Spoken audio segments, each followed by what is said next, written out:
IP Gupta के एक बयान ने साफ तौर पे ये जाहिर कर दिया कि महागठबंधन धीरे धीरे करके कमजोर हो रहा है और टूट रहा है। मतलब उनका बयान ये है कि अब भाजपा की सरकार आ रही है और जितने भी घोटालेबाज अधिकारी हैं वो लोग दिल्ली भागेंगे, वो इधर उधर भागेंगे, क्योंकि भाजपा वाले उनको बख्शेंगे नहीं, छोड़ेंगे नहीं। अब भाजपा से आईपी गुप्ता का ये प्रेम देख के कहीं ना कहीं तेजस्वी यादव के मन में तो इस बात का कसक उठेगा कि साहब महागठबंधन का एक प्रत्याशी या एक नेता किस तरीके से उनके गठबंधन का होते हुए भी भाजपा का तारीफ कर दिया।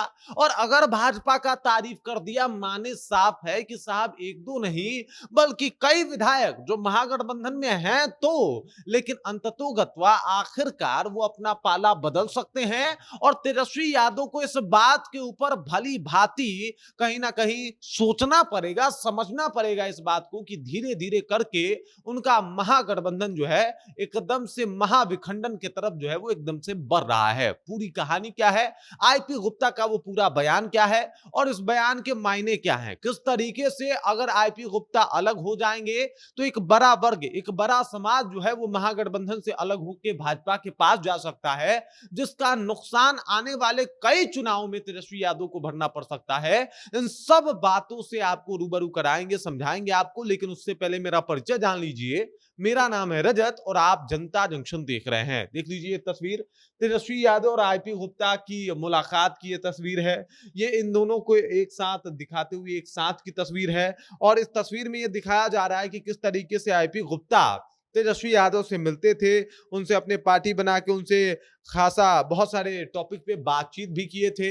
लेकिन अब चीजें धीरे धीरे बदल रही है। लालू प्रसाद यादव की तारीफ करने वाले आईपी गुप्ता हमेशा से अपने बातों को लेके चर्चा में रहे। एक बार तो विधानसभा में इसलिए भी उनकी चर्चा हुई क्योंकि सबसे ज्यादा बिहार के मुद्दों को, अपने समाज के मुद्दों को उन्होंने विधानसभा में उठाया। और अब स्थिति ये है कि उन्होंने भाजपा को लेके एक ऐसा बयान दिया जिसके बारे में चर्चा हर तरफ हो रही है। अब दरअसल सहरसा में ही एक जगह पे इनका जो है वो अभिनंदन समारोह आयोजन किया गया था।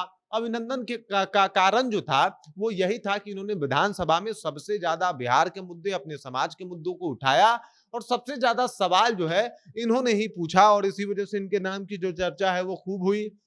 और अब जब ये यहाँ पे पहुंचे तो उन्होंने कहा कि सभी धैर्य रखें, आपके लिए हर वो काम करूंगा जिसके लिए आपने मुझे आशीर्वाद दे के सदन भेजा है। उन्होंने कहा कि भाजपा की सरकार आ रही है, जो अफसर 20 साल तक माल कमाया है वो सारे अफसर अब दिल्ली भागने की तैयारी में है। भाजपा के डर से अब वो दिल्ली भागेंगे। विधायक ने कहा कि बिहार भ्रष्टाचार को रोकना मेरी प्राथमिकता है। थाना में प्रखंड, अंचल कार्यालय में अभियंता को, किसी कार्यालय के अधिकारी को रिश्वत नहीं लेने दूंगा। उन्होंने ये भी कहा कि जब से आप सभी ने हमें सदन भेजा है तब से अब तक सहरसा के 1500 से अधिक मरीजों को पटना एवं दिल्ली में बेड दिलवा चुका हूं। मतलब इलाज करवाने के लिए बेड तक दिलवाए हैं।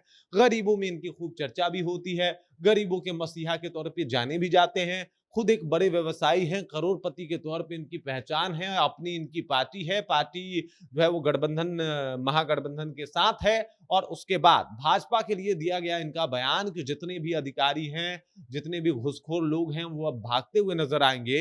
ये अपने आप में स्पष्ट बता रहा है कि भाजपा के ऊपर इनको इतना भरोसा है कि साहब अगर भाजपा की सरकार आती है तो सब कुछ ठीक हो जाएगा, सब कुछ नॉर्मल हो जाएगा, घुसखोरी रुक जाएगी।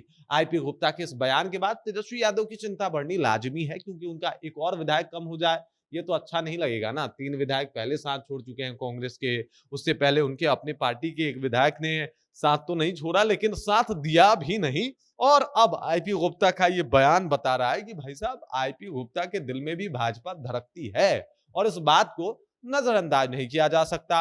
अब ये जो तस्वीरें बाहर आई, जो बातें बाहर आई, उसके बाद से तेजस्वी यादव की समस्या का ठिकाना नहीं होगा। एक ताती तत्वा समाज है जिसके नेतृत्व करता है बिहार में अगर देखा जाए तो आईपी गुप्ता या फिर इंद्रजीत प्रसाद गुप्ता।